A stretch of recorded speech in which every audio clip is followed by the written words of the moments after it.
the end of the day, you need good results, and I think coach are much experienced, much more. They have got. বাংলাদেশের time নেই, কালকে তাদের বড় ব্যবধানে হারাবো। এবার বাংলাদেশকে চরম অপমান করে একই বললেন নেপালের অধিনায়ক। হ্যাঁ দর্শক, বিস্তারিত জানতে ভিডিওটি না টেনে সম্পূর্ণ দেখতে থাকুন। টুর্নামেন্ট জুড়ে দারুণ ক্রিকেট খেলছে বাংলাদেশ। 3 ম্যাচের মধ্যে জিতেছে 2 ম্যাচেই। হারা ম্যাচটি ছিল গ্রুপ পর্বের সেরা দল দক্ষিণ আফ্রিকার বিপক্ষে। সে ম্যাচে দারুণ লড়াকু ক্রিকেট খেলে শেষমেশ 4 রানে হেরে যায় বাংলাদেশ। নেপালও তরুণ দল নিয়ে ভালোই লড়াই চালিয়ে যাচ্ছে।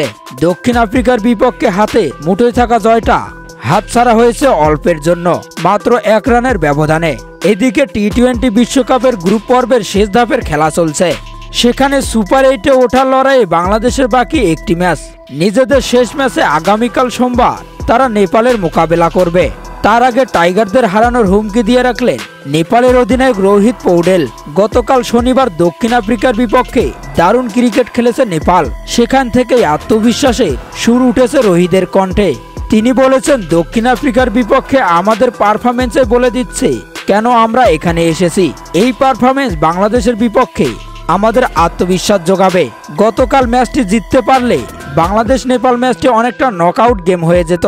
শেষ ম্যাচে আমরা আমাদের গর্বের জন্য খেলব, তবে আমাদের কাছে টাইম নেই বাংলাদেশের।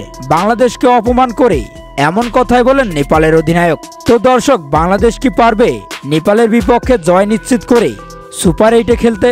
তা কি মনে হয় আপনাদের? জানিয়ে দিবেন এ ব্যাপারে আপনাদের গুরুত্বপূর্ণ মতামত ভিডিওর কমেন্ট বক্সে। ধন্যবাদ।